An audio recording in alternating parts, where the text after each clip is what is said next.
All right.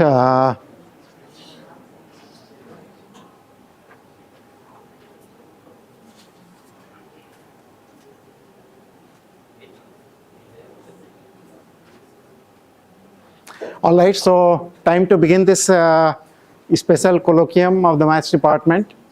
We are very pleased to welcome Professor Leila Schneps and Pierre Lochak from Paris, who have come to India for a conference and workshop who came to India last week for a conference and workshop in ICTS Bangalore. And when I learned that they are coming to India, I requested them if they could come to IIT to give a public talk on Grothendieck, and they readily agreed. I'm very pleased that they could come. They both of them work at least in latter part of their career on topics which were closely related to Grothendieck. In fact, they are like leading experts on one part of what they are going to speak on, what is called the Grothendieck-Teichmuller group. They are both professors in Paris, and they are both very distinguished mathematicians, and I'm very pleased that they have chosen to come to IIT. So we welcome them to IIT and request them to give their talks. This talk may be a bit unusual in the sense that I think they both have a lot to talk about. They have a lot to talk about the person that Grothendieck was, his mathematics, and many things that he wrote about.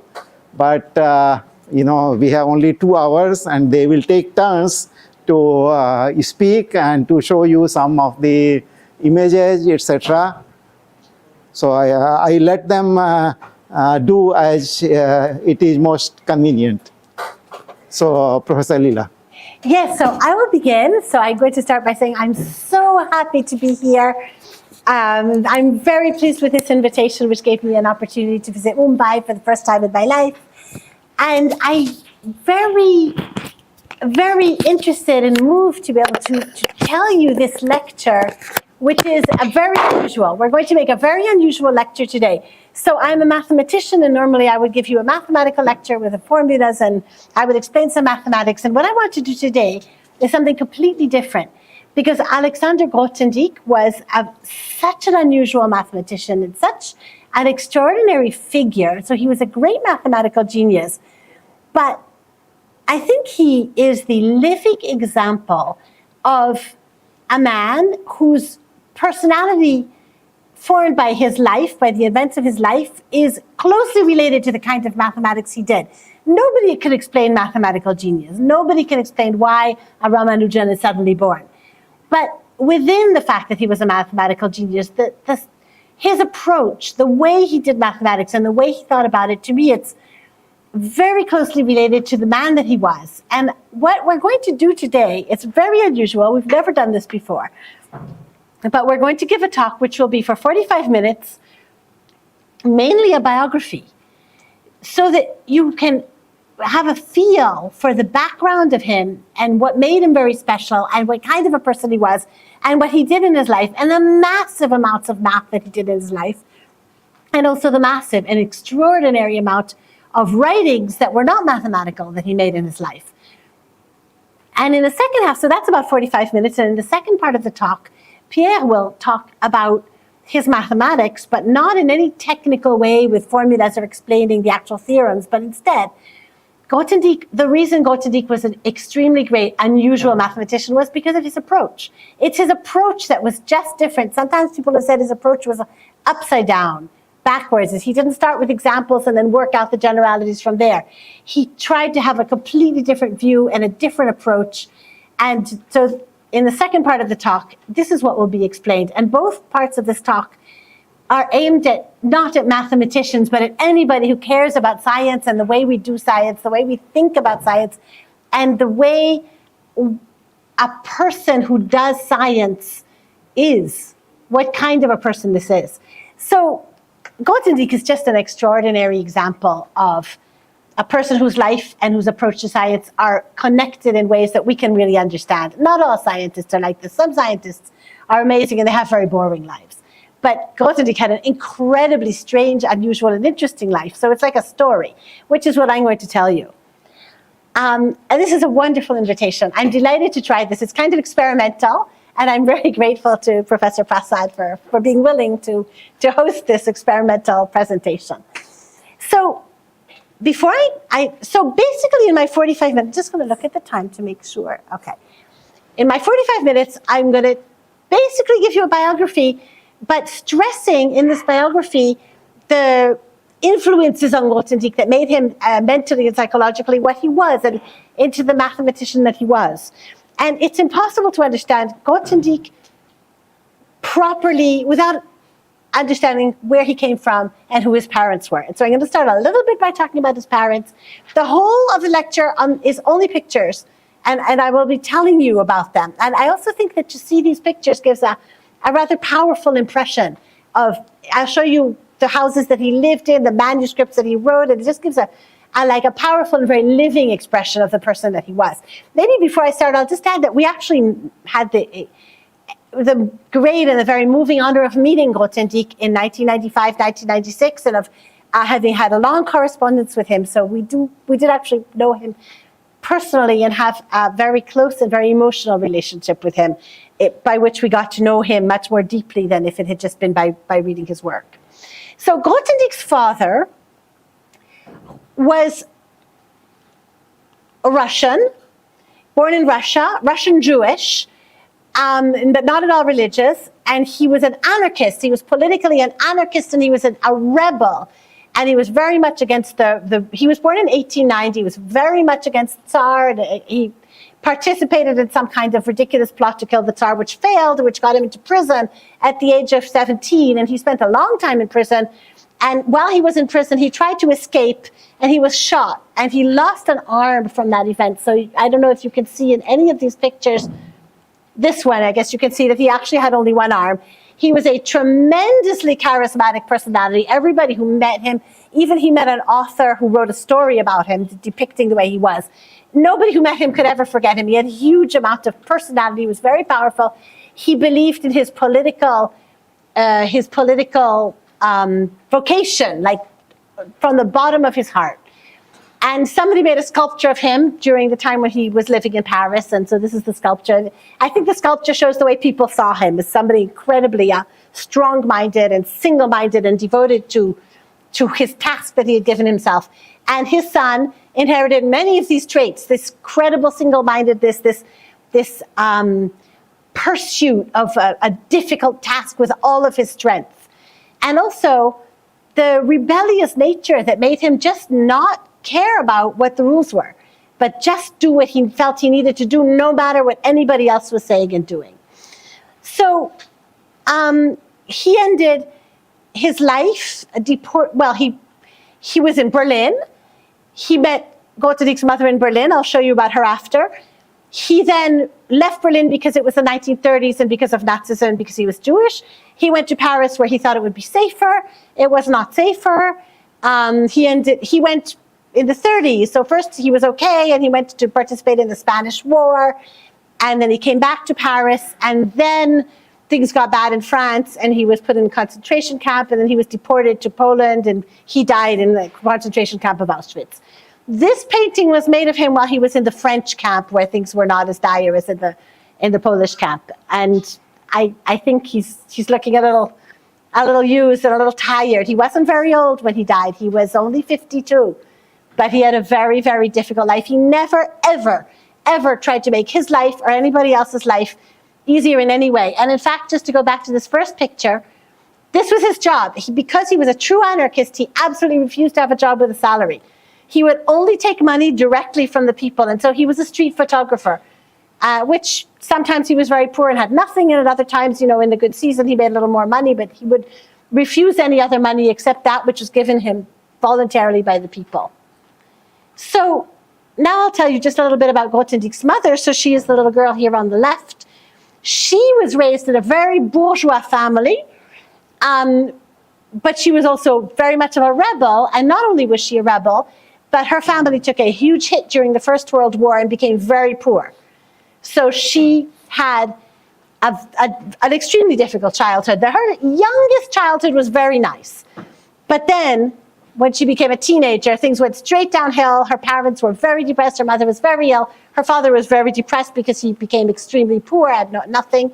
And she just couldn't stand the whole of her bourgeois upbringing. And she left everything and went away. And she became an actress. She tried different jobs. She was writing for newspaper. She wrote poetry. And then she went to Berlin. Berlin was the place in the 1920s, so at this point she's in her 20s. Berlin was the place where people were very avant-garde, and they were doing experimental cabaret, and they were being very daring and cutting their hair short and doing all kinds of things. And she looks like something in a movie about Berlin from the 1920s. That she's a little bit older. But she, in Berlin, met the anarchist, so Sasha, and they fell in love. And they started living together. And he told her very clearly a revolutionary should never have children. But she had children. Well, she actually already had a little girl. She already had a little girl, and then she had a child from Sasha. They never got married, but they were living together, raising both children together. And they lived together in Berlin for about 5 years with these two children. And then in 1933, Nazism was coming, and so, as I told you before, the father left for Paris, and then the mother put her two children in foster homes and also went to Paris. And what happened when the parents were separated, so he went to the camp for which he was then deported, and she is a German, so she was not Jewish, and she was a German. She was put in a French detention camp for Germans, together with her son. And in the camp, she became very sick with tuberculosis. She wasn't very old. At that time, she was about 40. But she looks older, and even after the war was over, she was very poor, and she was very sick. And she looks older than her age, and she died in 1957 at the age of 57. And when she was dead, they took a mask of her face, which Grothendieck, this mask, he kept on his desk always. It was like something that he always had on his desk, along with that painted portrait of his father. He had these two items of his two parents. Wherever he went, wherever he worked, he always kept them on his desk with him. He was very attached to his parents, although he didn't know them very well, but he was, especially his father, whom he'd seen very little. So here's Grothendieck as a little boy. So the first pictures of Grothendieck as a little boy are in his childhood in Berlin, when he was a very happy child, living with his two parents, and he has very good memories of that period of his life until the age of 5. And he seemed like a very cute child and very bright. Here's a little bit older. And so what happened is, in 1933, so he's born in 1928, at the age of 5, as I told you, the father went to Paris, and the mother his mother wanted to go join the father in Paris, and she didn't want to take the children with her. So she dropped her children off in foster homes with foster parents whom they didn't know. So Alexander was dropped off in a family of people he didn't know, who were very good people. Both children were raised by very, very good anti-Nazi German people who protected them. But it was still extremely hard for him because he's a 5-year-old boy and his parents are suddenly gone and he's in a family of strangers. So they raised him and they made him into a good, well-behaved, well-brought-up boy instead of the wild, completely free little boy that he had been before. And at a certain point, when he reached the age of 11, so he lived there from 1933 to 1939, had no contact with his parents, basically. He remembered his parents, but like some kind of a dream of somebody that he really, really wanted to get back to, but he didn't know his parents, really. When 1939 came, things were so dangerous by that time with Nazism in Germany that the foster family decided that he too should be sent to France because he had a Jewish father. So they managed to get him out of Germany by it was very difficult. They had to fill up 100 papers with a Hitler Jugend and all kinds of signatures, lying and saying that he was just going on vacation to see his mother. And they put him on a train and he got to Paris, and there he was picked up by his father, whom he saw for the first time in 6 years. And he spent a very short time with his father, just maybe 1 month. And then he went to join his mother, who had managed to find herself a job in the south of France. So this didn't last long. He lived with his mother for a short time, and then they were both arrested and put into the camp for Germans because it was the war. It was 1940, it was the war. France and Germany were at war. So they were shut into this camp. And while they were in this camp, the mother was a prisoner, but the children were allowed to go in and out. And so he was actually allowed to go to the local school. So he would walk out of the camp each day, and he would walk a long way and get to the local school, French school, where he spent a couple of years. And he learned French, and he studied some math, and he kind of liked math, but he didn't think specially about it in those days.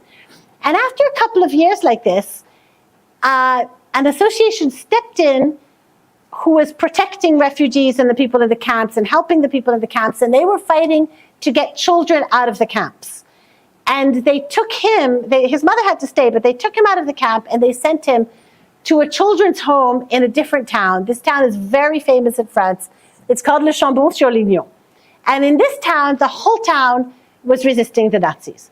They were Protestants, and they were just like a whole town of resisting, and they hid a lot of Jewish children. They had a special building and school, and they had all these Jewish refugee children in there, and whenever they were hearing that the Nazis were coming or the Gestapo was coming, they would tell them all to run into the woods. The children all run into the woods and sleep there overnight.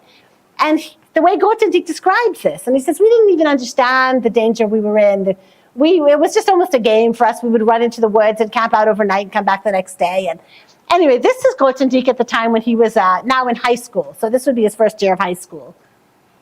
He's getting a little older.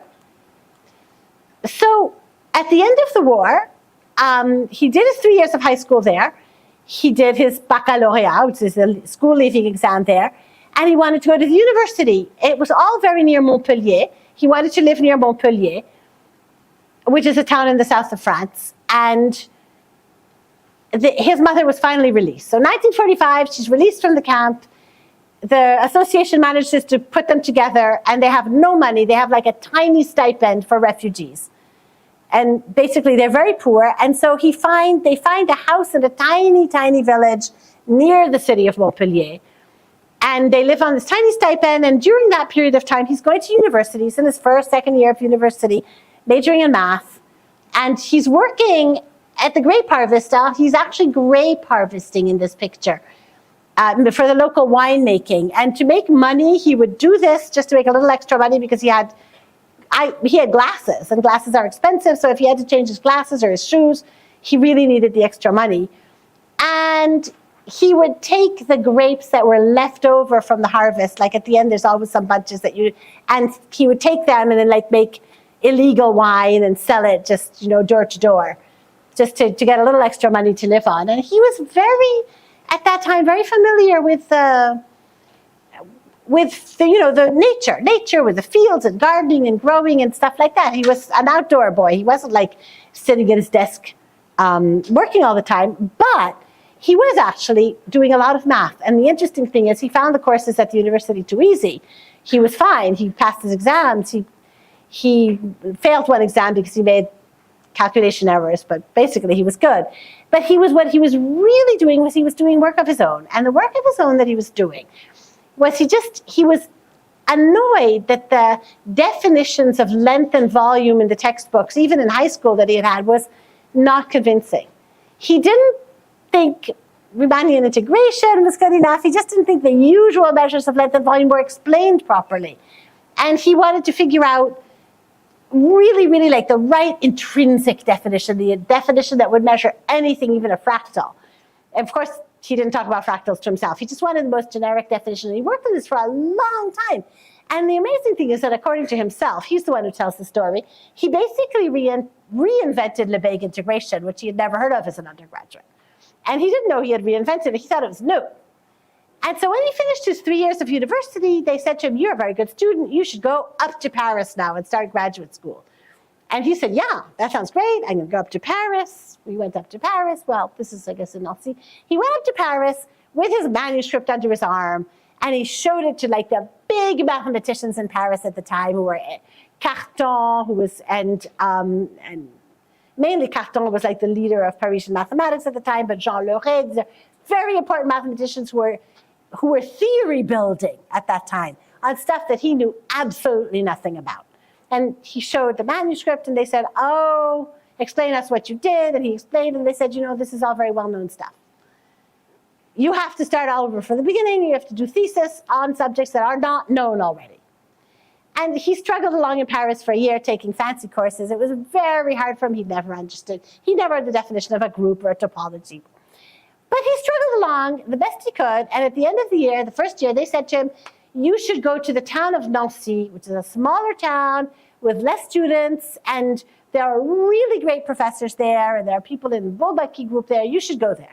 So he went. He went there. So this is the first picture of him in Nancy as a young graduate student. And he got Laurent Schwartz as a thesis advisor, who was one of the French mathematicians, one of many, who was very attached to India. It's coming in regularly and visiting frequently, and especially TIFR. And Schwartz and Dieudonné had just written a paper. They just finished a paper. The paper, they had a bunch of open questions at the end, and they gave him the paper and said, look, read this paper and have a look and see what you could do with those open questions at the end. So he took the paper home and he worked, and they didn't hear about him for 6 weeks, and they didn't know what he was doing. And then he came back and said, well, so sorry, I could only solve 7 of them. And in fact, over the next year, he actually solved them all.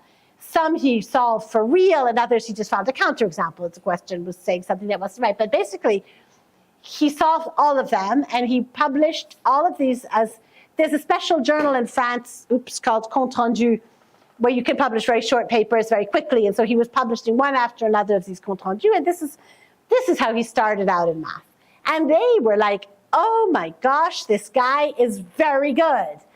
We have to give him an exceptional research problem for his thesis now. And they said these 14 problems could almost be his thesis, but we think he should get started on a really big problem. So they gave him a really big problem. Schwartz gave him, find the right topology on this space that they had been working on. And then he went to South America, because Schwartz also had very close ties with Brazil. Off he went to South America, leaving the student alone with these problems, or this problem. And this is an interesting story, because this is very typical of the way Grothendieck was even then. He found 2 different structures, 2 different topologies on the space they gave him. And he wrote a very sad letter to Schwartz saying, there's no good, there's no canonical topology, it's not interesting. I wanted something, really meaningful, that there would be just one, and it would be the right one, and there isn't. And then Schwartz was reading this letter and thinking, oh, that's too bad. And then he got a second letter which said, I realized something. I realized there's a bunch of spaces on which the 2 topologies are the same. And so for those spaces, we have the perfect structure, the really special, meaningful canonical structure. And those spaces contain all the spaces that you were working in your papers. So he invented this concept that are called nuclear spaces, that have this particular property of having the 2 topologies are the same, and they combine into one. And this was his thesis. This was a very big piece of work. And he didn't just find the structure. He entered into every detail of all of its consequences, all the ramifications, and everything it could possibly do. And in a way, he almost killed the subject, in fact. The subject he was working in at the time was something we hardly even study anymore, which was called topological vector spaces, because kind of an end was put to the subject by his work. So at that point, he finished his thesis and wanted a job. Couldn't get a job. There was no way he could get a job, because he was stateless. He wasn't German, he wasn't French. He had no passport. And so the France would not hire him, because they would only hire you if you were French. So Schwartz found a job for him in Brazil. He went to Brazil for 2 years. In Brazil, he taught, and he continued working on these subjects, and he would come back for, the winter. The summer in Brazil is winter in France, so he was able to come back for the French winters, go to the Bourbaki group. They invited him to Bourbaki, go to the seminars. And then when he finished his 2 years in Brazil, he got an invitation to go to Kansas in the middle of the United States, which is where this picture was taken. So now he's about 25 in this picture. And he's got a pretty good reputation as an up-and-coming young mathematician. But this was the year, so this is 1955. This is the year something really, really exciting happened, which is that in France, a big new movement of algebraic geometry started happening. People started studying algebraic curves in a whole new way. They started studying geometry with algebra, essentially. And they were very excited about it, and they were doing really important work, and he learned this work. And he just said, basically, I forget everything else. This is what I'm going to work in. I'm changing subjects. No more topological vector spaces. No more approximation problem. This is what I want to do. This is a bridge between algebra and geometry. Two different, vast subjects of mathematics. He says there's analysis, there's topology and geometry, which is the study of shapes. So analysis is the study of continuity, and algebra and number theory is the study of discrete, of numbers. And his dream and his whole life and everything he did was to find bridges between these three vast domains. So every period of his life, he's creating bridges. Basically, in a way, you could say this. He saw these subjects, not as subjects, but as languages to speak about math in. And people would think this language is right to speak about these objects, and that language is right to speak about those objects. But he said, no. Each language can be used to describe all the objects, and if you use the language of algebra to describe the objects of geometry, you're going to get a whole bunch of new insights, which I'll come back to later when I talk about other parts of his research. But this principle, I think you could describe it as one of the guiding principles of all of his mathematics. Is use one language to talk about the things in another area. That's one of the guiding principles, and there's one or two others that are very typical of him. So he then became very famous as he proved a very important theorem called the basic Riemann-Roch theorem, which some of you might have seen as undergraduates. He generalized this in an extreme way. And that made him become very well known. So everybody thought, this is 1958 now. Then everyone realized that he's a very, very strong, very amazing mathematician. Here he is with his thesis advisor, Lochak. Here he is with a German mathematician, Hirzebruch. There he is with Jean-Pierre Serre. They're almost the same age, having a good time at some party. He had, so what happened is, finally, in 1959, so now he's 31, finally, they figured out a way to get him a job in France, which was to actually create a research institute. They created a research institute basically for him, because they really wanted to get him back, and there was no way that he could be employed by the government. So they created this private research institute. It still exists. We'll see some pictures of it later. It's the very, very prestigious Institut des Hautes Études Scientifiques. It's south of Paris, and it's still a super prestigious place now. But at the time, it was this tiny institute founded by a Russian guy who had dreams of being like the IAS in Princeton, which, dreams which he worked out because he was a very talented guy. And Grothendieck was the first mathematician who worked there. So this was 1959, and it was also, so his mother died in 1957, and he married the woman who had been caring for his mother at the end of her life. So, and they had their first child in 1959, whom he's holding there. And a very striking thing about Grothendieck, maybe this is a bit mean, but he was a really bad father. I mean, he was really not nice to his kids. He could be violent, he could be mean, and he also abandoned them. But he really loved kids when they were very small. He liked the very little ones a lot. He was fascinated with babies and toddlers and the little kids, the way they discover the world.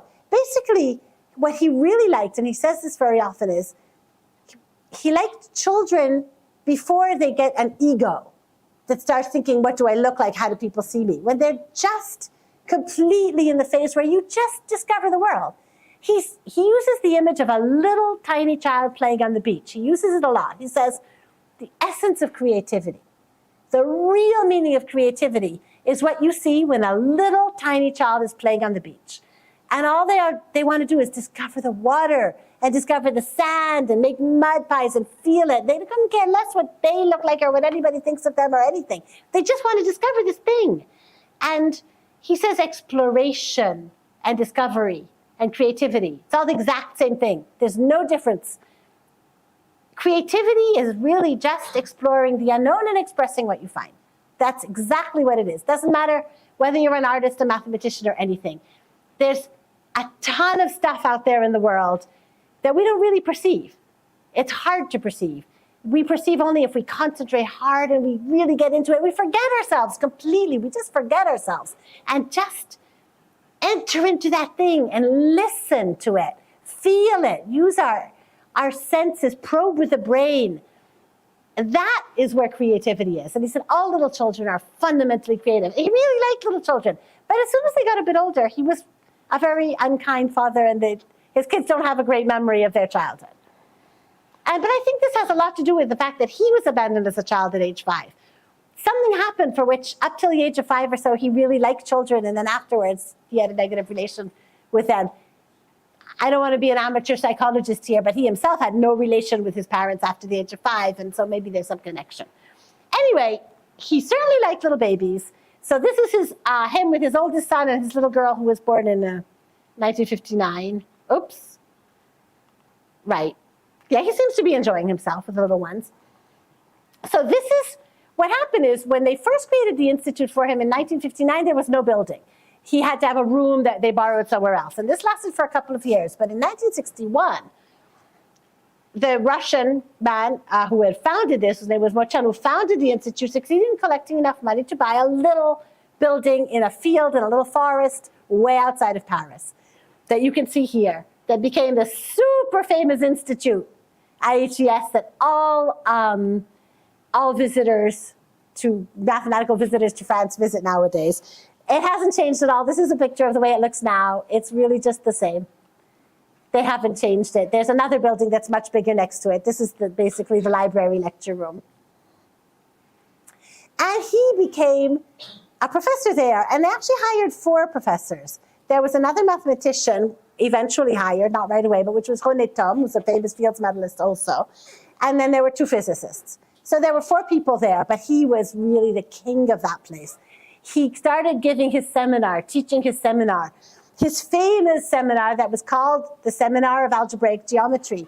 And in this seminar, he was creating the subject of algebraic geometry. He started in 1958. In 1958, he really launched the idea of schemes instead of varieties.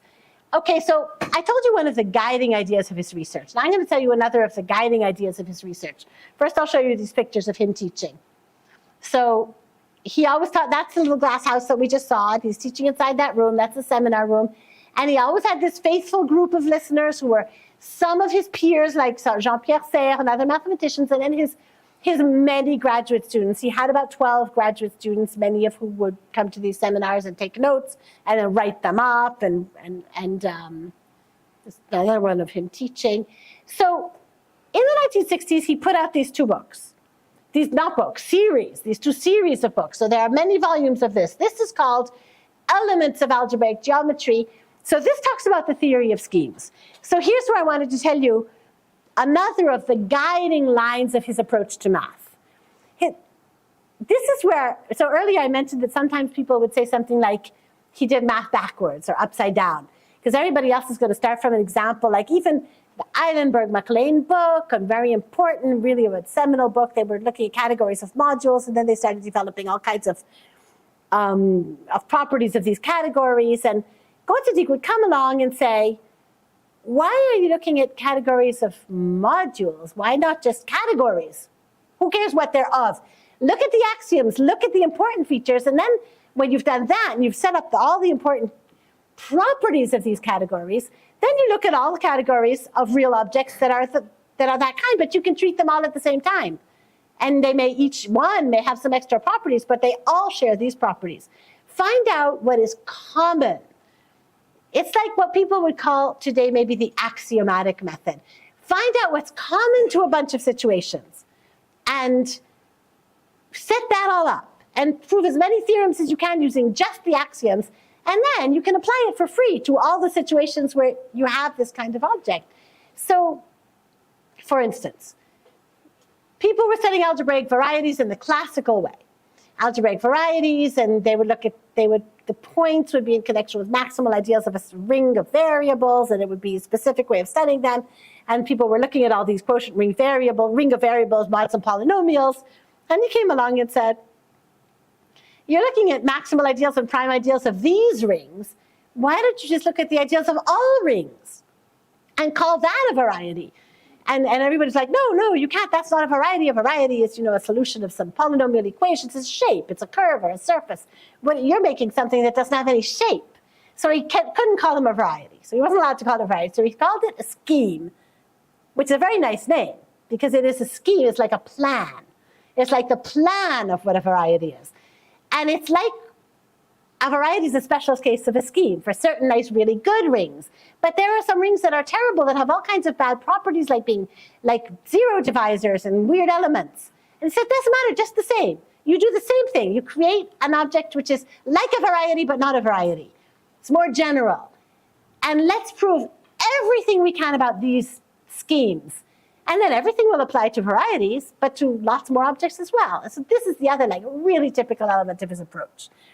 Going from the most general to the more particular rather than the other way.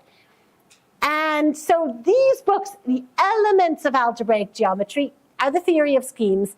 And because he was so busy doing so much research, and he was working 16 hours a day, he was working all the time, he had no life. He had a wife and children in a house, but he didn't really pay much attention to them. He had no life. He was just doing this day and night. He worked all night. He was very, very nocturnal always, working at night. And so he did not write these books by himself, but instead he gave them to his former mentor, Dieudonné. He would give him a bunch of notes, and then Dieudonné would write them all up clean, and the two of them together wrote these books, many volumes. And while that was going on, at the same time, these seminars were getting written up in a separate series, which is called Seminar of Algebraic Geometry, which is also 7 or 8 volumes. Well, volume 7 is in 2 parts, so 7 or 8 volumes. And every year he was giving one of these seminars. So the SGA 1 was in 1961, and the SGA 2 was in 1962, SGA 3, SGA 4 was in 63, 64, SGA 5, every year. This would go on, and he was building. So what was he building with all these volumes when the previous volumes were all about schemes? In these volumes, well, there were various different subjects, and he picked up subjects that he had worked on in the past. But let me just talk about the main one of all, the main subject of all that preoccupied him in the 1960s. So earlier, the mathematician André Weil had made a set of conjectures. And these are very, very incredible conjectures on the form of certain L functions, that they're actually rational functions and that they have specific types of roots and a specific shape, and that they measure the number of rational points on certain curves. I mean, the conjectures were extremely remarkable. In fact, Weil was a genius also. I mean, he really saw something very, very surprising there. These conjectures were very much to the taste of Grothendieck because they connected up different subjects. You look at one thing and you're measuring something different. But he wasn't a number theorist, Grothendieck. He had no feel for number theory. So although he thought the conjectures were extraordinary, everybody did, he didn't have any idea how you could even begin to prove them, nor did anybody else. And one day he was talking with Jean-Pierre Serre, who was a very big influence on him and got him started on a lot of his projects. And Serre gave him a whole new interpretation of the Weil conjectures. He said, you can interpret them differently. You can interpret them in geometry as cohomology, as statements about a certain cohomology. Like, if we had a cohomology that had this property, like we have lots of cohomologies that exist already. There's de Rham cohomology, there's differential forms, there's Betti cohomology. But we don't have a cohomology that has just the properties that we need. But if we did, we could solve the Weil conjectures. He gave him a whole reinterpretation, and Grothendieck just was like, that cohomology exists, and I am going to find it. And so this was like one of the really major subjects. It was the subject that he worked on from about 1963 to 1965. So at the heart of, even to 1967, the heart of the 60s, he found that cohomology, which is étale cohomology. He called it étale cohomology. He used a very rare word, étale, which means a very smooth, flat sea. And he developed the theory of that cohomology in every possible way, because that's always how he worked, right? He would do everything up to the most complete detail. And it allowed him to solve most of the Weil conjectures. There was some part of those conjectures that was still resisting him at the end, and he was still working on them. When he reached the end of the 60s, in 1966, he won the Fields Medal. Okay, I just put up here the winners of the Fields Medal together in 1966. In 1967, so I want to say that he was close to he had done most of the veil conjecture, so there was one remaining. And he had some ideas about it. He'd made some conjectures that would have led him in the direction of that conjecture. He was working on it. But something happened to him in the late 1960s. Something changed in his life. He stopped doing math 16 hours a day only. He lifted up his head and he looked around. You know what the political climate was like then, right? I mean, it was the Vietnam War, the 60s in the United States. I mean, a lot of things were changing socially all over the world. And the first sign that Grothendieck was aware that there were political things going on in the world that he cared about, that he should care about, was actually the Fields Medal.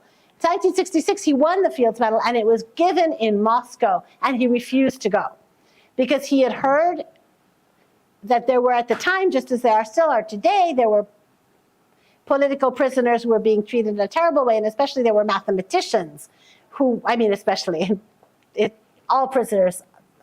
That situation is always terrible, but he was concerned about the mathematicians who were prisoners.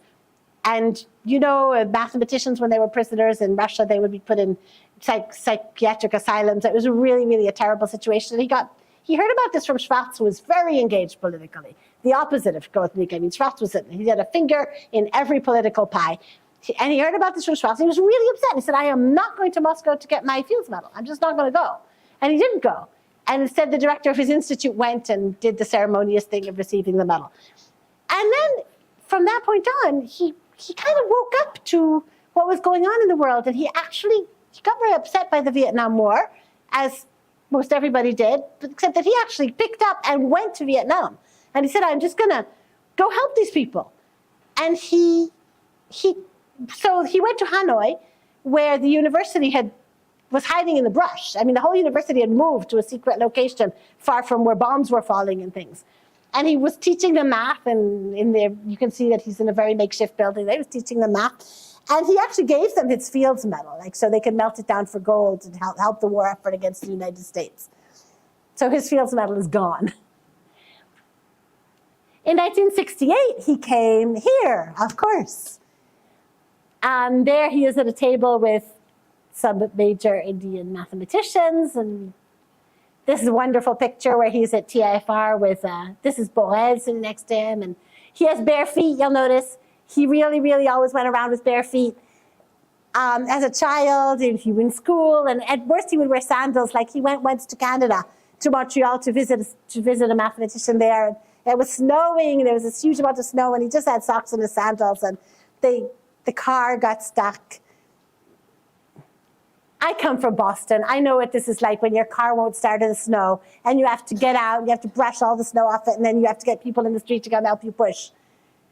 And that's what he was doing, in his sandals, because that's what he had to do, because he would not wear shoes. Sometimes he wore shoes, but as much as he could, he would just wear sandals or nothing. So he's in the garden that you probably all know over there, wearing his sandals, wearing nothing, in fact. Here he's with Abhyankar, who is a mathematician whom I knew very well, and many, many years later, it was very different, but here he is as a young man communicating with Grothendieck, having a very good time. This Indian visit, I think, was also very meaningful to him. All of this is to say that what happened to him at the end of the 60s is that he changed. He started to look around and to go around and to care about what was happening in the rest of the world. And then, in 1970, he suddenly left his institute. He just left. So, ostensibly, the reason was he found out, so he was a big pacifist. This was the attitude that he developed after 1968 in France, which was this huge student riot. And he was very much on the side of the students, and he was very much on the side of the new era where there would be no authority, and there would be no tradition, and everything would be a new world where everything was free and everybody was, peace and love and rebellion and all of that. He was really happy. But he wasn't happy to discover that the students didn't think of him that way at all. They didn't think of him as one of them. They thought of him as one of those horrible professors that had to be, disrespected and ignored. And he was really upset. And that was part of what pushed him to just stop being a professor. So he left the Institute. He, ostensibly because they were getting military funding, but actually really wanted to leave. And I think they really wanted him to leave because he was becoming very annoying. So they refused to get rid of the military funding. So he said, if you don't get rid of it, I'll leave. And they didn't get rid of it, so he left. And as soon as he left, he stopped doing math, completely stopped. And he basically would go around telling everybody that they shouldn't do math anymore and that it was terrible to do math and that they should all stop because there were much more important things going on in the world. And so this is the ICM in Nice, and he went there, but he actually only went there to yell at everybody because there was nuclear power and there was war and there was the ecology was a mess and there were pesticides that was killing people and that this was terrible and everybody should take care of the planet. And in fact, he was very ahead of his time.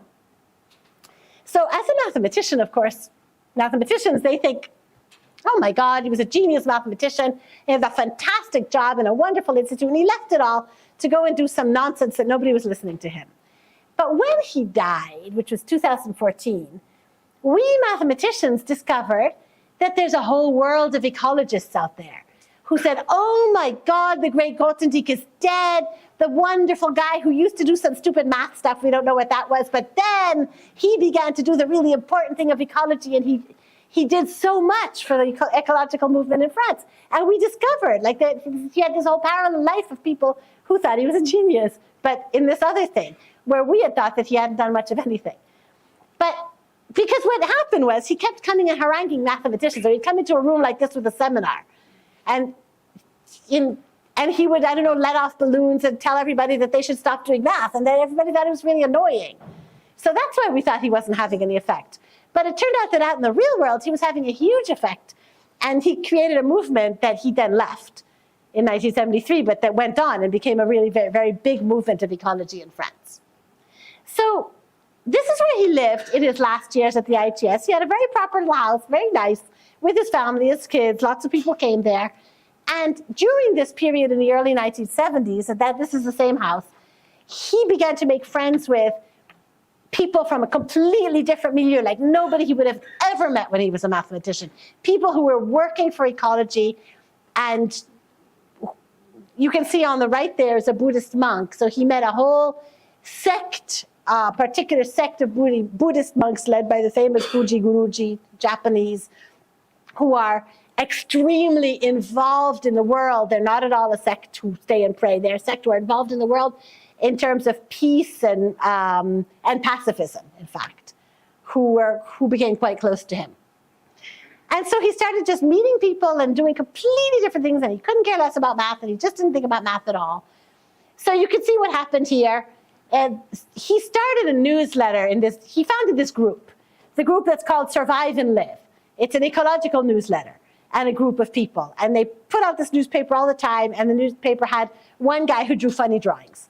And this is one drawing of Grothendieck who wants to go and talk to all the students and tell them all these important things, but nobody's there because the students didn't think of him as one of them. They thought of him as one of these people they didn't want to listen to anymore because it was a new world order and professors were not the people you wanted to listen to.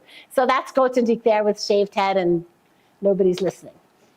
And here is something that he wrote. So he was invited to go to Oberwolfach, which is a very important, math center, and give a lecture.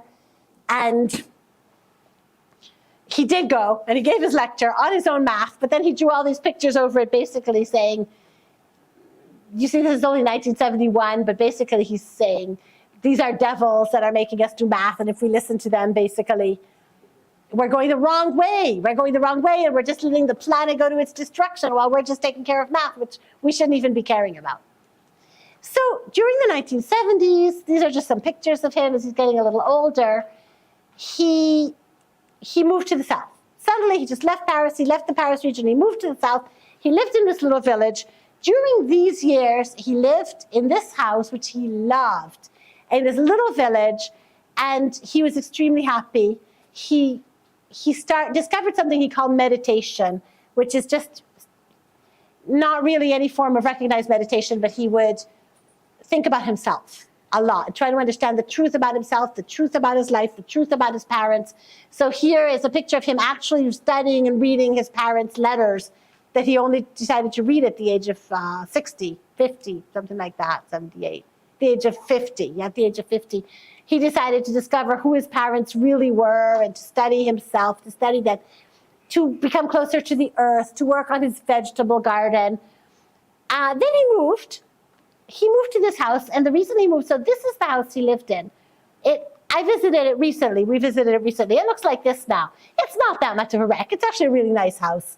But it was a little run down when he lived there, and they fixed it up a bit today. It looks like this, and a family lives there with many, many children, and they say that they feel the spirit of Grothendieck, helping them have all these children. But he loved these places. He loved these very rustic places in little villages. He had a very big garden. He tended his garden. And all of a sudden, right at this period, 1980, 1981, 1982, suddenly he started doing math again. And he said, I tried not to do math. I tried not to. I thought it wasn't important, but it was stronger than me. And he started to write all these manuscripts, one after the other. These are hugely long manuscripts. They're not all math. So this is the long march through Galois theory. This manuscript, which he then wrote a kind of a summary of called Sketch of a Program in 1984, this is the one that inspired us. We discovered it in about 1991, and we started working on it. And it's really given us a huge amount of research for the last 40 years. These are all very long manuscripts, hundreds of pages, and many of them haven't really been read yet or fully read. So this is called Pursuing Stacks. This is essentially a whole new development of Quillen-style homotopy theory. It starts out as a letter to Quillen, who never answered it, but he developed it over 600 pages, and it's been studied by people quite extensively since then, not by us. Then he wrote this book, so 2,000 pages. So this is reflections on the past of a mathematician. So there's some math in this book, a fair amount of an overview of his own math, but most of it is reflections on himself, his life, his role as a mathematician, the mathematical world today, the behavior of mathematicians, the things that mathematicians see, the things that mathematicians don't see that are going on. And this is a fascinating, really interesting book. I love this book. And I've actually translated this book into English, and it will be published in a year. So you can all read it. Then he wrote this very long thing called, nobody has read this yet, I think. It's called Towards a Geometry of Topological Shapes. I don't think anyone even really knows what's in this manuscript. It's out there, it's scanned, it should be read. Then there's this, The Key of Dreams. So this is a book in which he talks about the importance of our dreams for learning more about ourselves, and he also talks a lot about his own past. Again, it's a very long book, it's like 600 pages. Well, this one's about 300 pages. Then he wrote this book, Mutants. Mutants are people with mutations. That is, so at a certain point, he came to see that he himself was different from everybody else, that he just seemed to see a lot of things about what's going on with human beings, why there's evil, why people behave badly, why we live very happily, enjoying ourselves while terrible things are happening in other parts of the world or even nearby. Why human beings behave this way when he couldn't. He just couldn't do it. He simply couldn't take it easy and have a nice life while terrible things were going on. He just couldn't. And he couldn't understand how other people could. He basically said, I'm different from everyone. I'm a mutant. And then he wrote this book about mutants. And he names, I don't remember exactly how many people, 17 people or something. There are several Indians in this list. Gandhi, Ramakrishna, Krishnamurti, was very, very influenced by Krishnamurti. And for each one of them, he examines another person who just saw some things that, like, you think everybody would see, but they don't.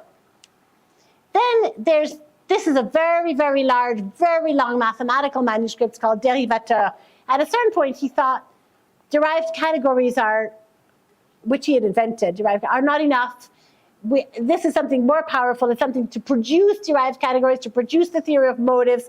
He loved these themes. He realized that he loved math. Basically what happened is he realized that he loved math and he couldn't stop doing it. He had to keep on doing it. So it would burst out of him and he would spend like 6 months maniacally doing math and writing these thousands of pages, and then he would go back to writing something non-mathematical. And so he's back and forth between these mathematical books and the non-mathematical books. I find them also not only extremely interesting, but they're beautifully written in a literary way. He was a very, very good writer. This is the house that so in 1991 he disappeared, so now I'm getting to the very last part of his life. In 1991 he disappeared. Nobody knew where he was. We found him after lots of searching and meeting people who knew him and some triangulation and also some luck. We actually found him, so he lived in his house. He loved his garden there also.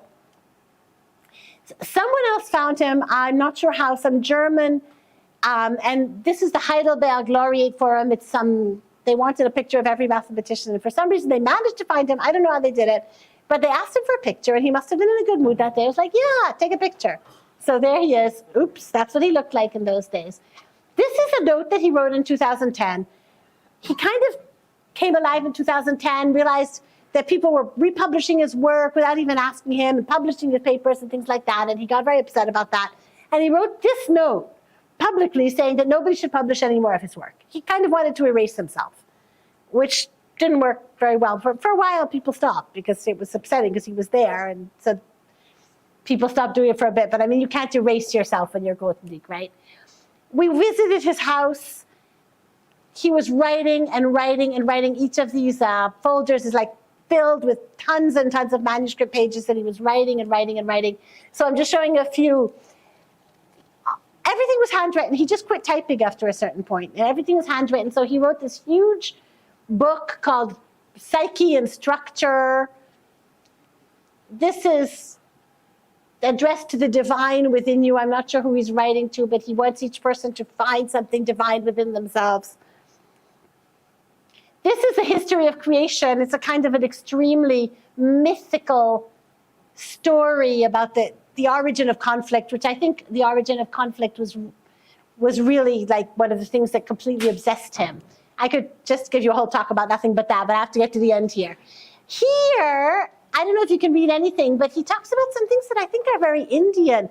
He uses these words. He says the samsarian man, samsara, the man, and maya. These are concepts that come from here, I think. And when I was first, you can see that his handwriting is pretty difficult to read, and I couldn't read the word samsariya for ages, so I didn't actually know that word. I couldn't figure out what he was writing, but some people with more Indian culture than I explained what it means. And he was very, very, very much a believer in reincarnation and the samsara and the maya. And he understood these concepts and he made them his own, and he actually believed they explained the structure of the universe. This is the last photo that I know of that was ever taken of him by someone who went to visit in 2011 with his wife, but he told his wife to hide like behind a tree and take the photo secretly while he politely went to Grothendieck and didn't look like he was taking a photo. Grothendieck's eyesight was very bad, and he's just reading his mail. He picked up a letter from his mailbox. He's trying to see who it's from. And this is the very last picture. After Grothendieck passed away, they took all those folders and writings and everything, and they filled up these trunks, several trunks with them. And they have mostly now been given to the National Library in France, but it took ages, because it's been 10 years. It took 10 years for this to happen. But now they've been given to the National Library in France, and who's going through them and classifying them and putting them in order, and perhaps, maybe they'll be available to the public. I've seen several of them because I visited this house. I visited the house, so I have actually seen several of them, but not in the last 10 years. And eventually somebody should work through all these manuscripts, and because I think there's very beautiful works in there, like the ones that we already know. So what I'm going to do is I'm going to stop here and, hand over. I will talk, so maybe you can end your talk and maybe take a few questions. Of course, people can keep asking, and you are, I'm sure, happy to respond for many hours. Yeah, surely. Limited for a few moments, and then we can take a tea break, because I think there might be people who have organized the tea, and then we come back after we end. No, I think the guys at 6. He's at 6 after the 6. Tea at 6? Okay. So then it suits well. Then maybe. So what shall we do now? Pierre can go ahead, and then maybe we can take the question at the end for both of them. Perfect. So right. So maybe we take a few questions for you, and then he will come on, and then I think it also gives some break to yeah. So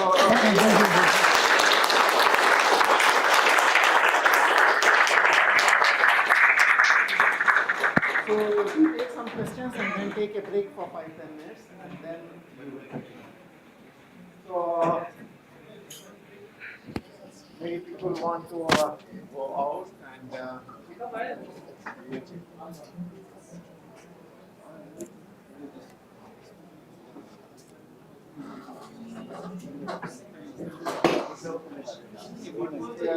have something to say?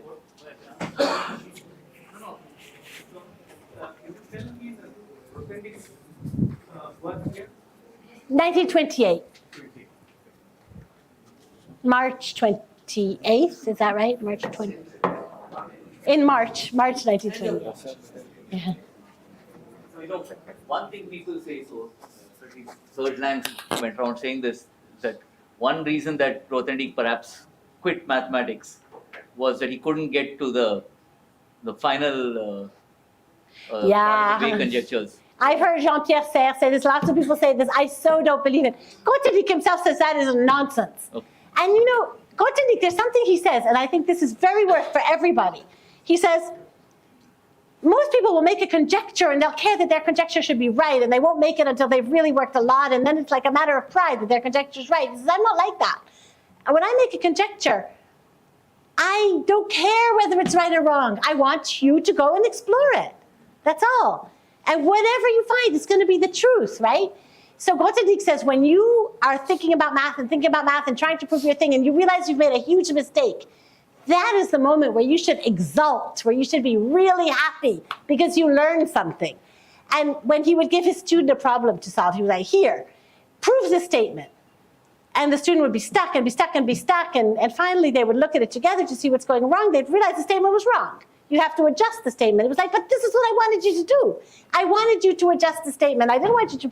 He was like, it wasn't yes or no, right or wrong. Whatever you discover is always good math. It's always worth it. So he says, he addresses this question himself. He says, that's crazy. I had tons of ideas to do those conjectures, and maybe I would have changed the conjectures on the way and made different and made progress. Of course I would have, or I could have, but I stopped. So yeah, I don't really believe that he couldn't. Anyone else has a quick question?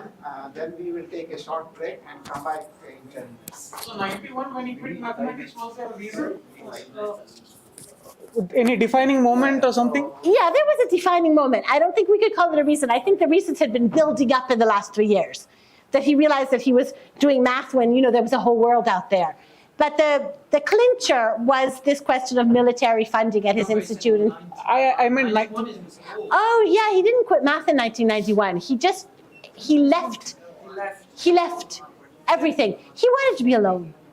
He had a girlfriend, he had a house, he was having a life. And he was writing all this kind of stuff, and he left everything behind. He wanted to be alone. I think he thought no one could understand him, just no one. He just wanted to be alone. All right, so let's thank her again and of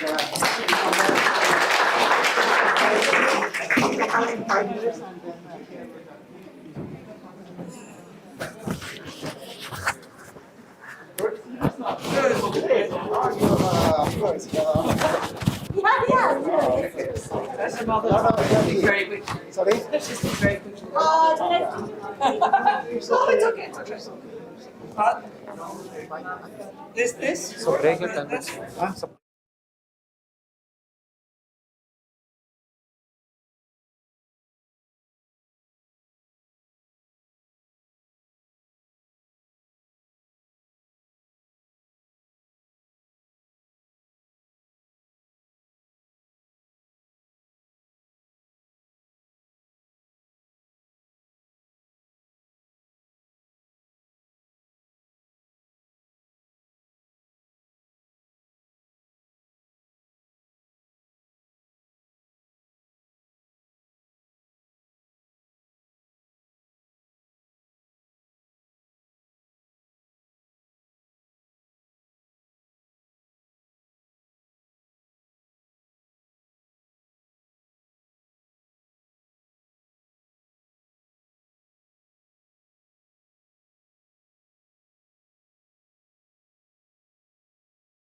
Hello, hello.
I will not make much introduction You don't to have? introduce him. That was supposed to have been done in the first half Okay. of it. So first of all, I'd like to heartily thank you for and the whole of IIT for inviting us to this wonderful place. And so the two things I could do, but I will do only one of them. The first one would be to go according to chronology, more or less, and try to give a sketch of the itinerary of the whole math of Grothendieck. Not that I know everything, not that I'm very familiar with everything, but I could do that. The second one, which is what I will actually do, is to isolate what I call polarities, that is tensions between poles in his work, all along, which I think can be detected all along his career, sort of, as a mathematician. And they point and they explain, quote unquote, in a way, the fact that is considered as not only a mathematical genius, but somebody who is really very special. In some sense, I will talk just a little bit about Einstein, but not very much. But there is a certain parallel with Einstein which you could develop. So, as you've heard, there are two periods in the. So just to sketch, you know now that there are two periods in his activity as a mathematician. 1945 to 1970 would be like the classical period, that algebraic, where he revolutionized when he revolutionized algebraic geometry. The thing that the decades in so let's say 1945 to 1950 would be the years where he was studying, and then 1950 to 1970, say, would be the the classical years, starting in 1958. So his mother died in December 1957. Then there was an ICM at Edinburgh in Scotland, 1958. And there his talk was probably science fiction for most of the audience, because in 1958, it sort of understood everything, including étale cohomology. I'll talk about it later. Including basically the whole program to develop schemes and everything. To develop everything which is in the SGA was, in some sense, in nuce, in his head in 1958. Okay, and then there is another decade. So then 1970 to 71 to 1981 would be what he called les années dimanche, as Leila mentioned. So the Sunday of his life, in some sense. And there is no math probably it was somewhere, consciously or unconsciously, thinking about math, but there is no writing. No mathematical writing. And then there is the last decade, where he produced, so there are essentially two periods. And in that period, he produced several manuscripts. Leila has mentioned them. She gave a list. Okay. And in between, there's a very beautiful sentence which he says, which he writes in Esquisse d'un programme, which is 1984. He says, in French, it says, le temps des tâches, pour moi, est révolu, which means that the time of the task is now over for me. So the rest, I will not be a slave to the task as I used to be, writing EGA and SGA, which for anybody else it's a weird thing, it's a weird way of putting it, but that's the way he puts it. And now I want to plunge into something new, and this is what he does in the manuscript. And now I will list 6 tensions, and that's what I want to talk about. Well, I call them polarities. So the first one is, so they cover, in some sense, they cover both periods. And in some sense, I hope they can sort of enlighten why is considered so special. So there are objects versus relations, number 1. The second one would be points versus viewpoints. The third one will be continuous versus discrete.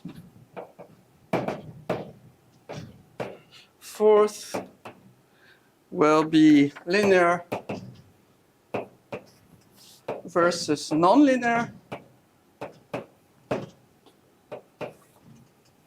5 will be, 5 will be what? Algebraic geometry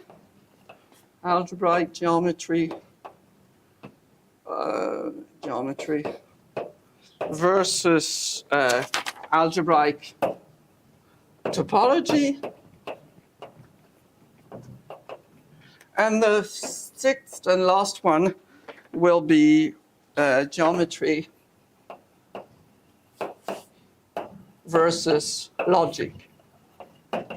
So I think, in a way, these are, well, I've tried to isolate,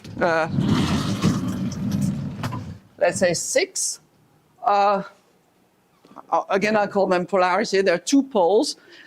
Grothendieck has been trying, not trying, it was completely natural to him, has been blurring the borders between in every item, he's been trying to blur the border between these 2 things, between objects, relation, points, viewpoints, continuous, discrete, etc. It doesn't mean that it's, in all of mathematics, it's not always true. I mean, if you deal with PDEs, the border with, or with many other parts of mathematics, this border still exists. I mean, the border between basically algebra, geometry, and number theory. I mean, these borders have not disappeared by magic, but they have been blurred to a large extent in at least one part of mathematics, which is usually called pure or abstract mathematics. So let's start with, okay, one. So object versus relations. This is, I would say, this is almost a cliche. This is the thing which has been discussed, most discussed, because that's where people have see the opposition between set theory and category theory. So Bourbaki started right before the war, 1937. It was started by André Weil with motivations which were not what people usually think. I mean, even Dieudonné was actually was very nice underneath, but he could be very harsh. One day he said that Bourbaki has nothing to do with the foundations of mathematics. And in a way, it was not completely wrong, because Bourbaki has nothing to do with logic, or very little to do with logic. And Bourbaki is not exactly what people usually think it is. So they started writing everything in terms of set theory, which logicians would say naive set theory, that is the set theory in just Cantor set theory, about which it's also interesting to remind you that Cantor started from Fourier series, not at all from something very abstract. He started from the most important, one of the most important and mysterious objects of the 19th century, which is the continuous, das Continuum, I mean, K in German. And so that's where Cantor started from. She started from Fourier series, which converge either nowhere or converge. I mean, it's the problem with the convergence of the Fourier series at that time was very, very not only fashionable, but very important. This is how Kolmogorov became well known. And so they started, so Bourbaki started writing everything in terms of set theory, which you can say is trying to give a map of the whole of mathematics. And when you say a map, you think of it as something rather static. Then set theory, category theory emerged. It was basically invented during the war by Eilenberg and MacLean. Eilenberg was very fortunate to be in the United States because he had been basically saved from deportation by Lefschetz, who was in the IAS.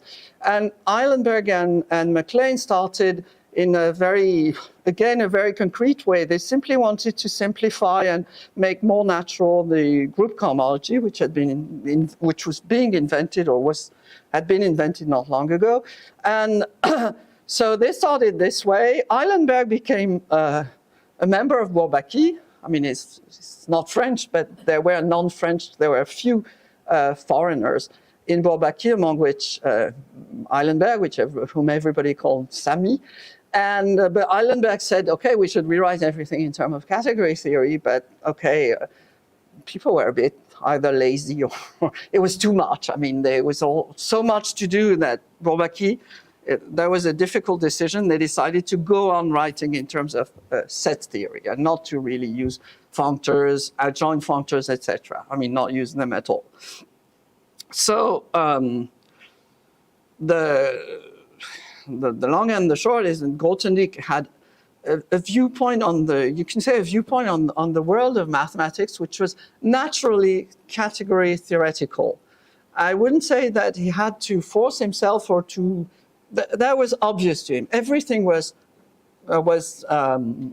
like in terms of relations, that is functors, and nowadays people have gone further. Actually, he had gone also further. Nowadays there are infinity categories, and there are all sorts of more sophisticated structures and more abstract structures, but in any case, Grothendieck saw immediately everything in categorical terms. And actually, there's a tiny brochure in the École Normale which you can find in the library, which is which I would tend to call SGA 0, where he develops the axioms of a billion categories. Actually, a billion categories were not invented by Grothendieck. They were invented by, I can't remember the name, but somebody, an American mathematician, not McLean, but I can't remember the name.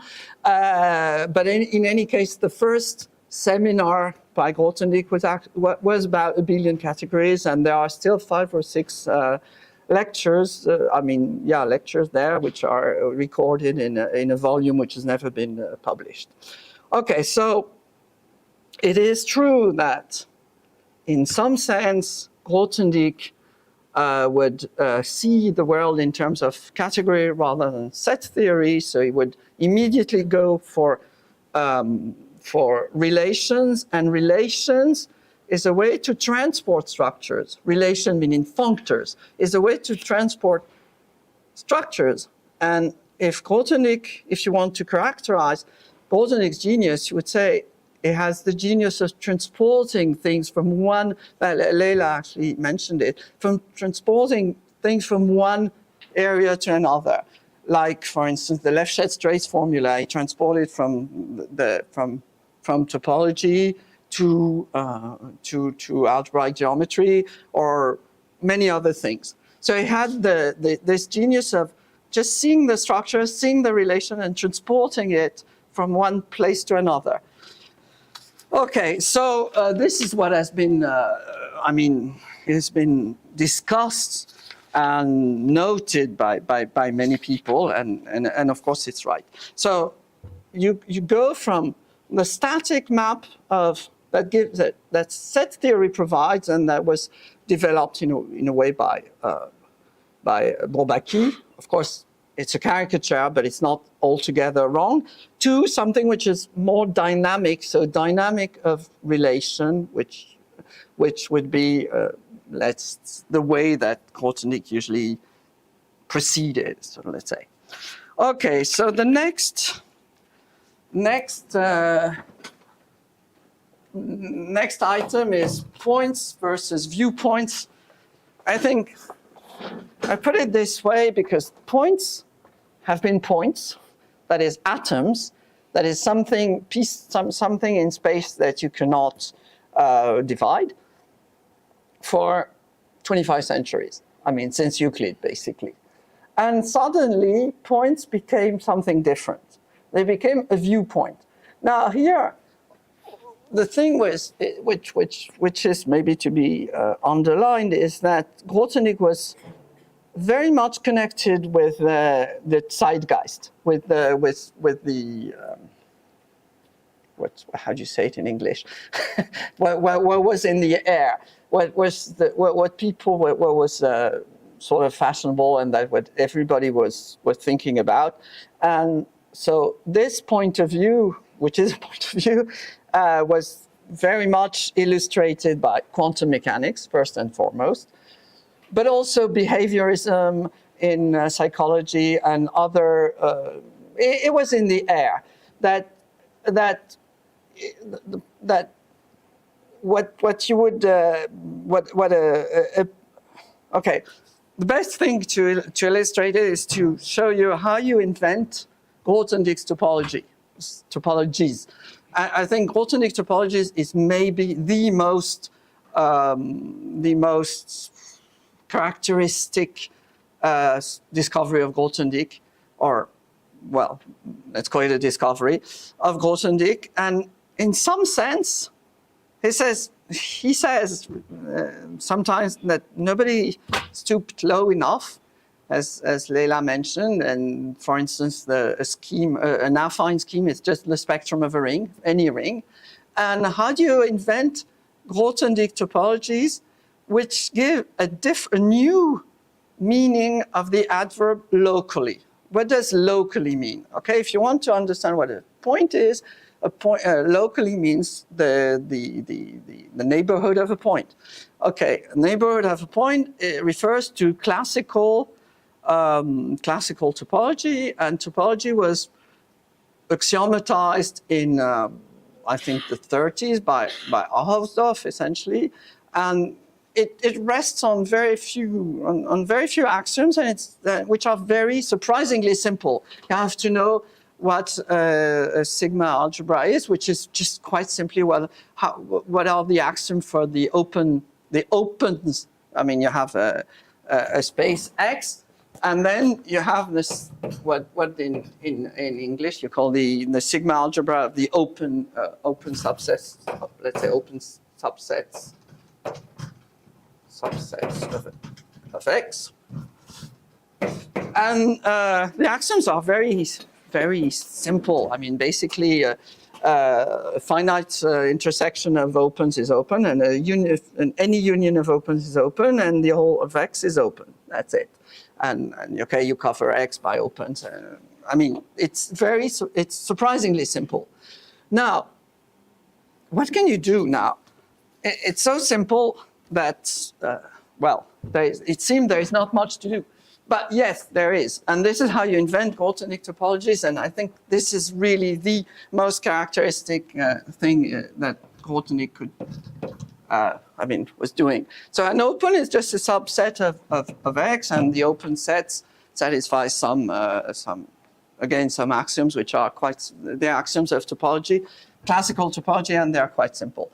Now, what can you do with this? There's nothing to be done. It's so simple that there's nothing to be done. Now, all of you have practiced tech, so you replace subset by hook, right arrow, as you say in tech. So you simply make it, this is static, this is an inclusion, and this is more dynamic. This is an immersion, or yeah. I mean, this is more dynamic. But it's the same thing. But then, the next step, you simply erase this. And maybe, okay, maybe you want to turn it by 90 degrees. How do you do that?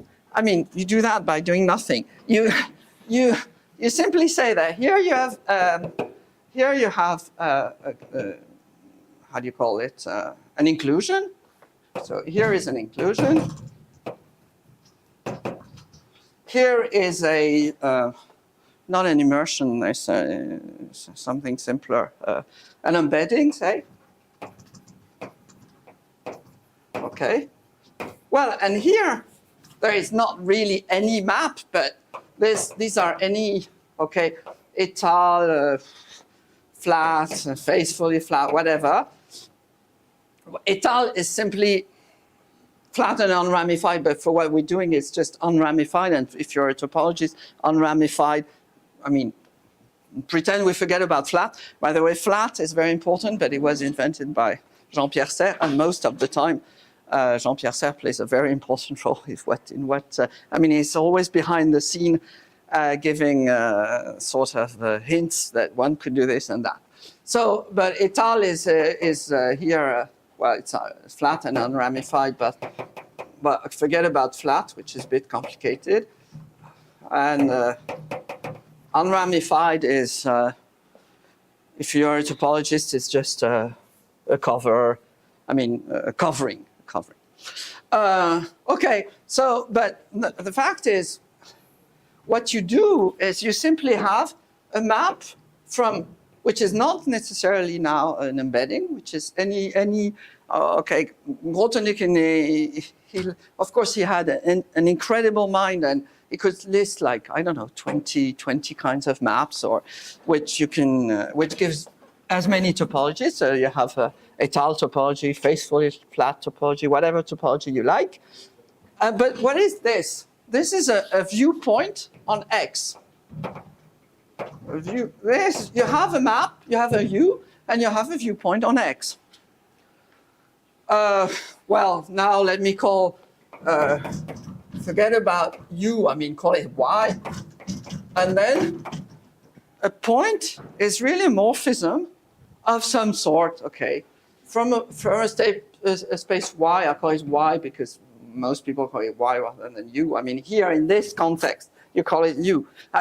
By the way, I changed the context, but I changed nothing. I did nothing. Of course, now there are millions of pages, literally millions of pages written about the various Grothendieck topologies. So these are the Grothendieck topologies. And there are thousands, I would say maybe millions of pages written about them and using them. And the simplest one, so to speak, in the étale or eladic topology.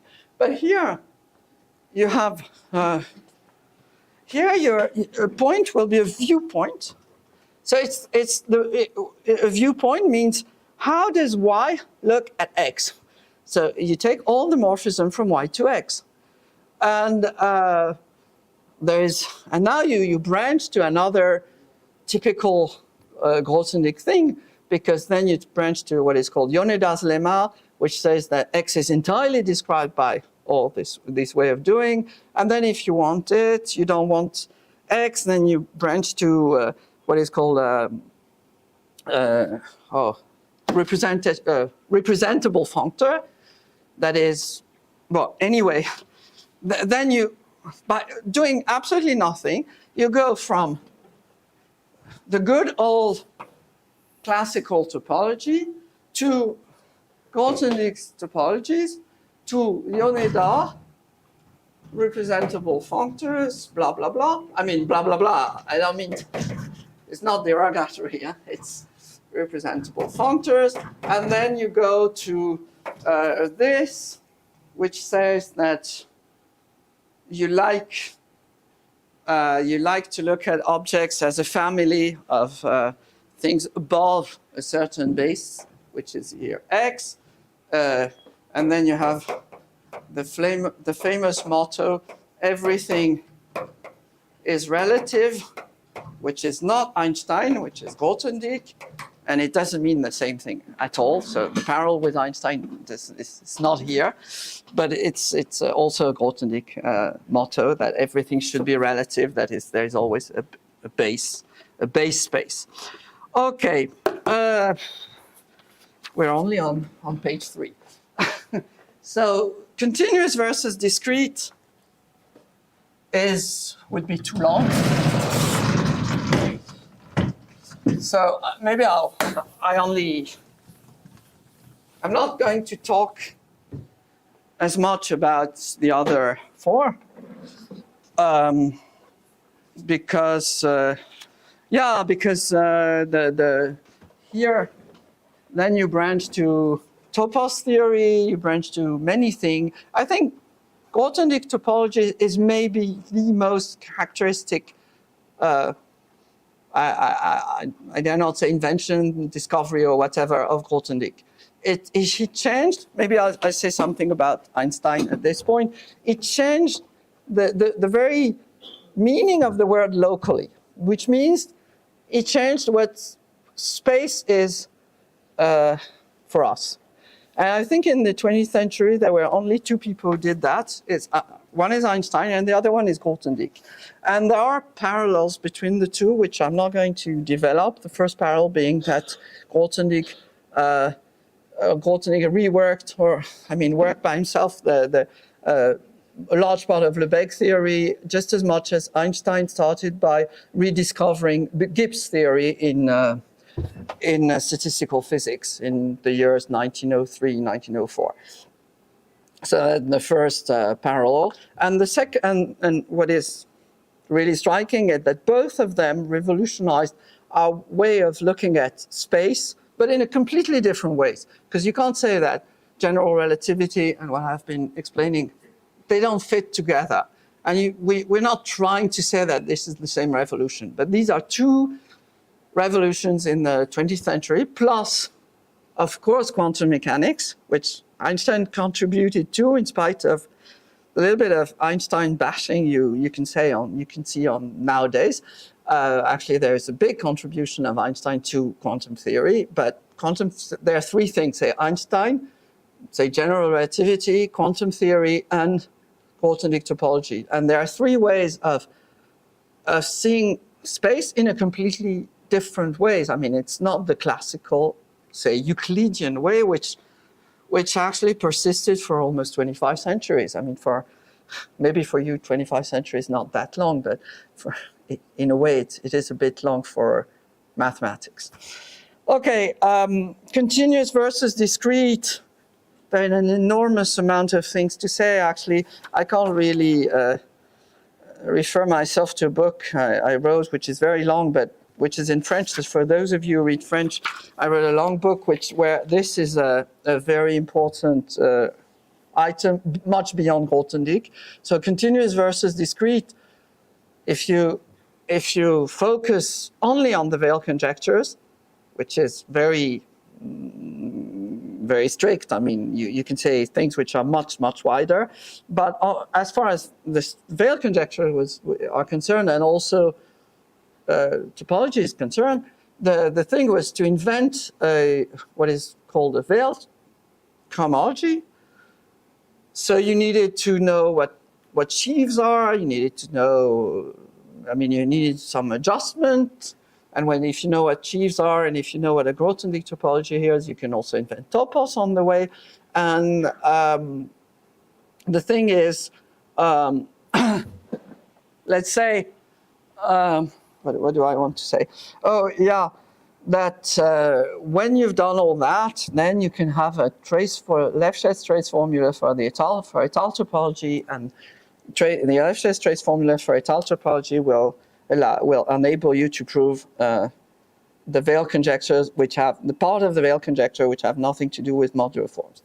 But so it is true that it is also true that this is connected to Serre, because there is a famous lecture by Serre, which is now in a book. There was a conference in Mexico. I don't think it was Mexico City, somewhere in Mexico in 1956, and Serre gave a lecture, and this is what in some ways gave Grothendieck the ideas of Étale topology, which is the first, let's say, the most basic Grothendieck topology. Now, continuous versus discrete is a very long story, and it goes far beyond Grothendieck. So I'm not going to elaborate, because it would be too long and a bit off track. So linear versus nonlinear. Linear versus nonlinear is very long too, but the long and the short is the famous decade, that is the 60s, and the SGAs were in large part linear. So cohomology is linear, homology and cohomology are linear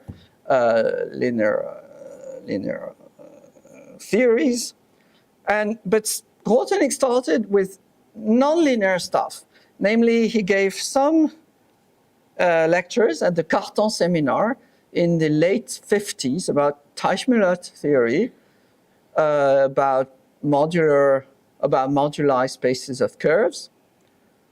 It was, I don't know, I mean, these were just lectures in the Cartan seminar. And then he wrote, of course, he developed the theory of the fundamental group, which is in SGA1. And SGA1 is the first of the SGA volume, and it's the only, in some sense, nonlinear one.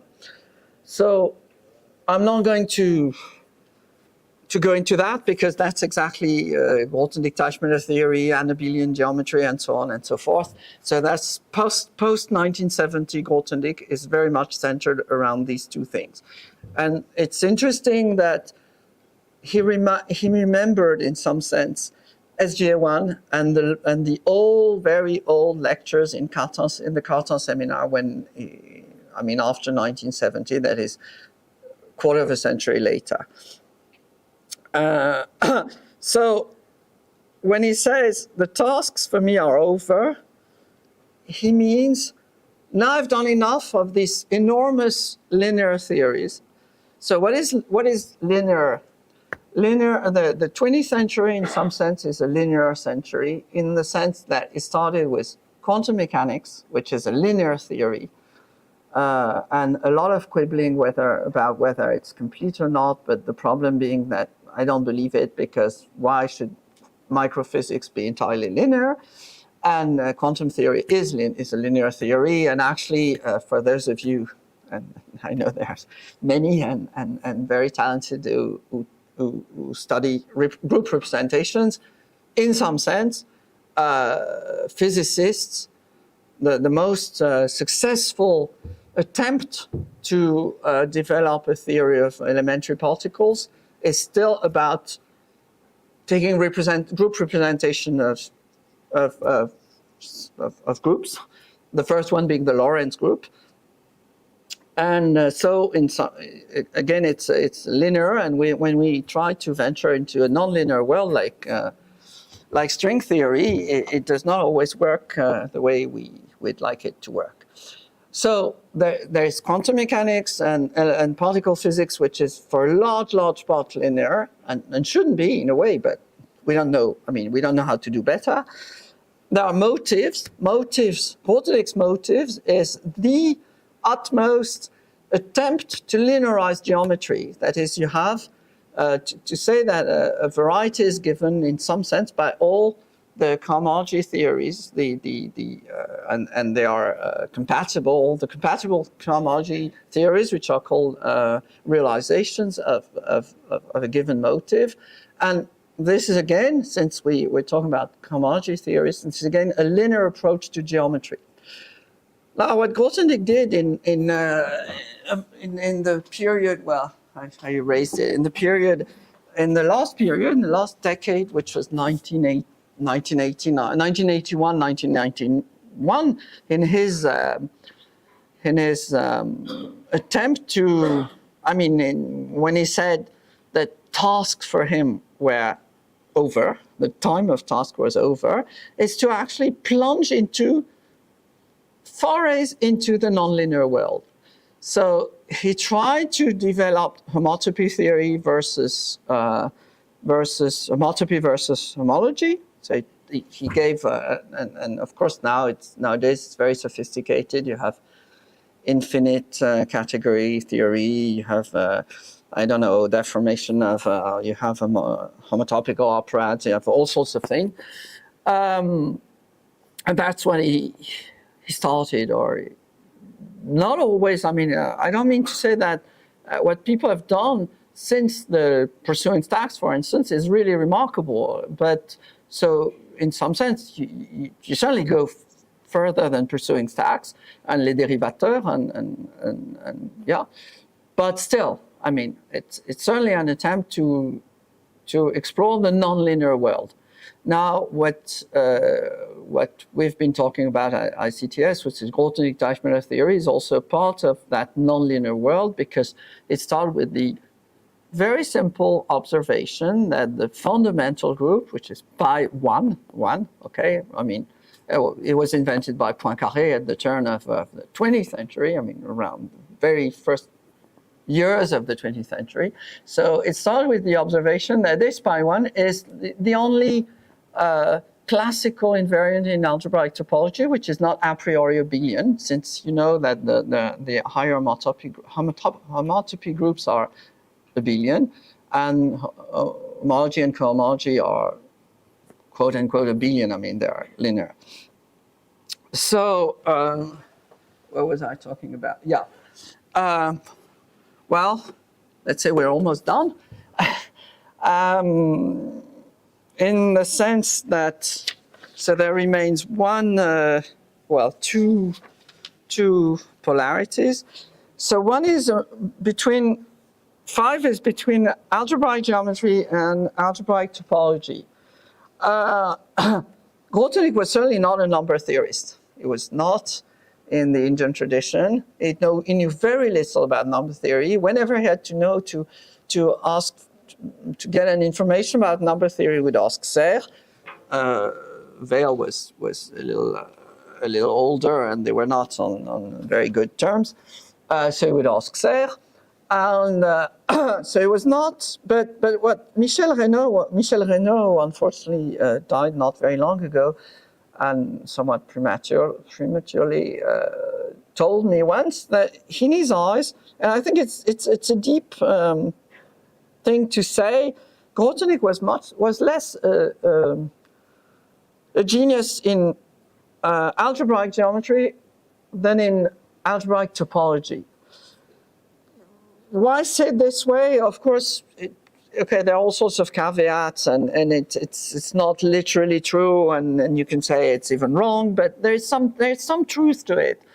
That is, Grothendieck didn't know much about number theory, but in some sense he knew less about projective geometry that many of the people that had been like Mumford or Hartshorne or Serre, he didn't know so much about classical algebraic geometry, neither do I.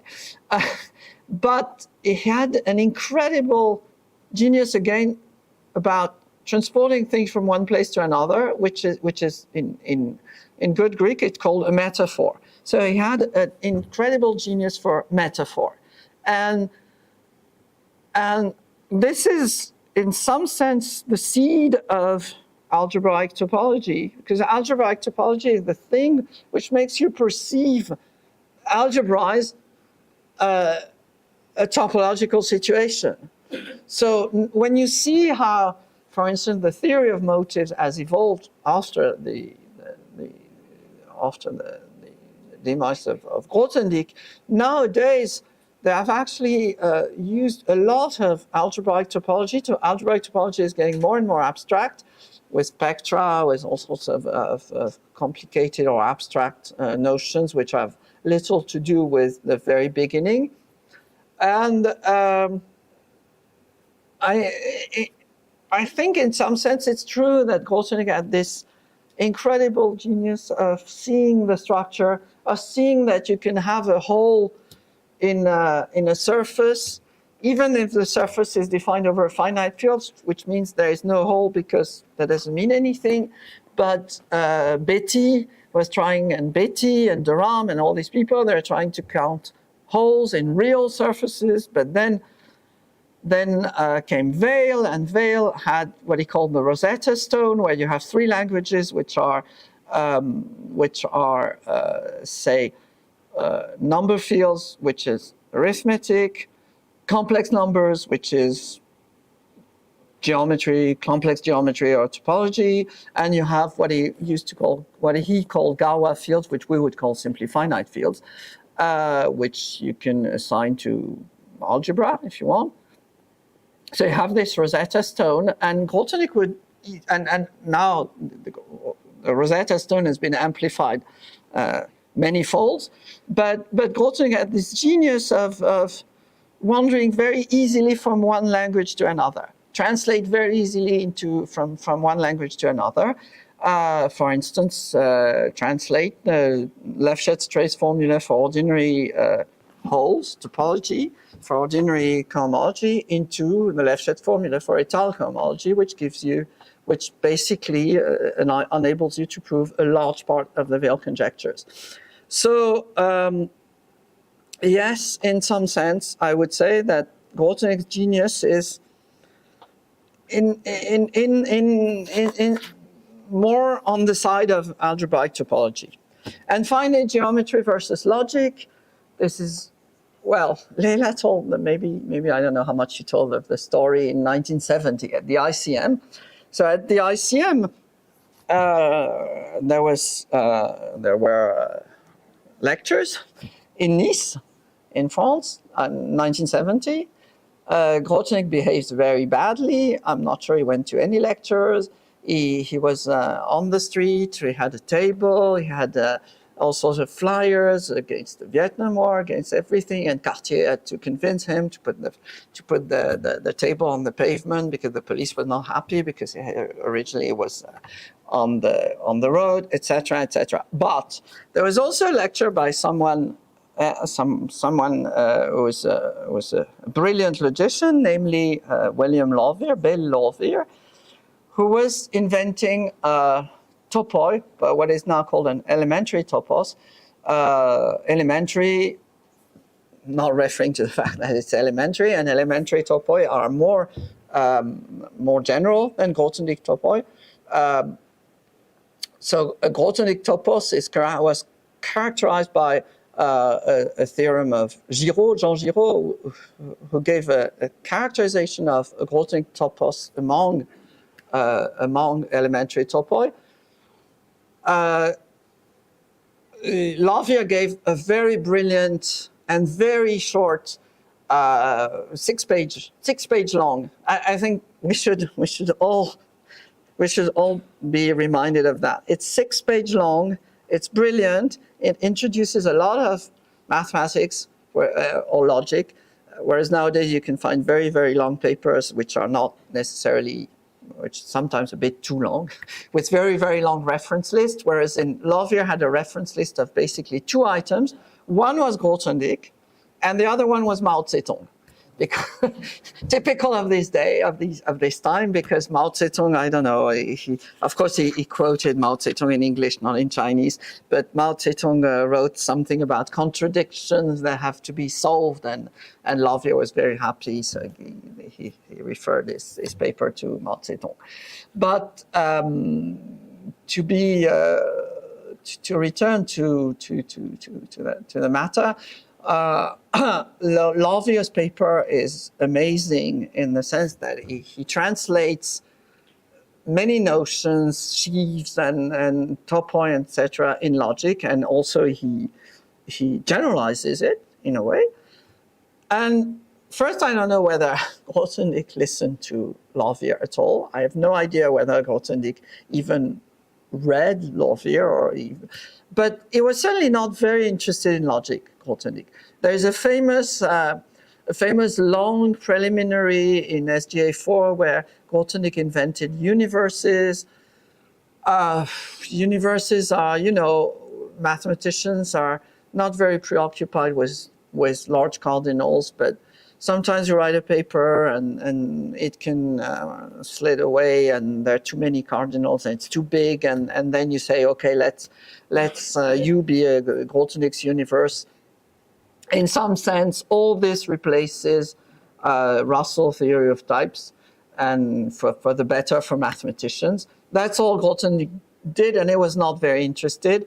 Bourbaki was not interested either, and this is why I said at the beginning that Dieudonné, sounds a little paradoxical, but it's true, said that Bourbaki is not interested in foundation of mathematics, because, for instance, Samuel very much wanted to have a Bourbaki lecture on Cohen's work on the independence of the axiom of the continuum with the ZFC, but okay, Bourbaki people, mathematicians were not very interested. So in the end, there are a few Bourbaki talks about logic, but not very many.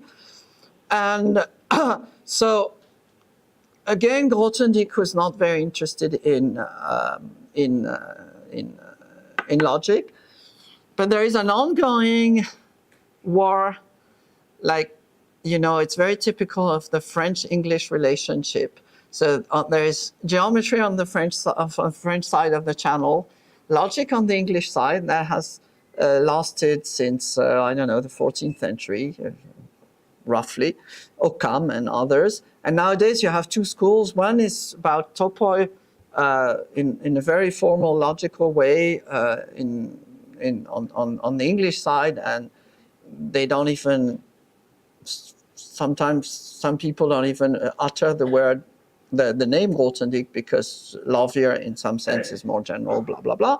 And on the French side, it's more oriented towards geometry and geometrical Grothendieck topoi, which are a Grothendieck topos. Basically, a Grothendieck topos is equivalent to the category of sheaves on a site for a certain Grothendieck topology. That's the definition. So it's by essence, quote unquote, geometric, in as much as the category of sheaves on a site is a geometric object and replaces actually the notion of space. or replaces or plays the role of the notion of theory, and that's what a space is. A space is it reminds you of quantum mechanics. With quantum mechanics, you have observables and operators whose spectra of which are give you the measurements you can perform on these in observables, and they don't commute, etc., etc. And in the view of Topos and Grothendieck, then you have sheaves on Grothendieck topology, which in some sense tell you what kind of measurement you can have on certain observables on a space. This being understood, that what has changed is again the first thing that has changed, and probably the most important, is the adverb locally. Locally does not mean the same as what it used to mean, and these are the Grothendieck topology. So Grothendieck again is, I would say, is certainly more on the side of geometry than on the side of logic. So he certainly goes to elaborate on metaphors, but not exactly the way logicians do. It's more like what you do in algebraic topology, that is uniting algebra and topology. Well, thank you. Thank you.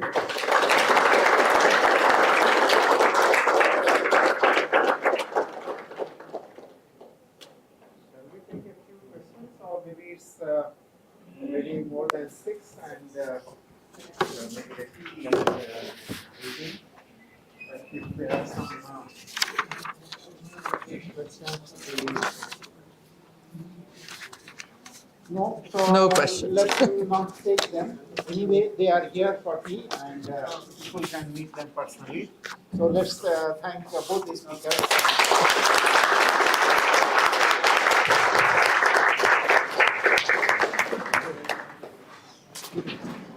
It's okay.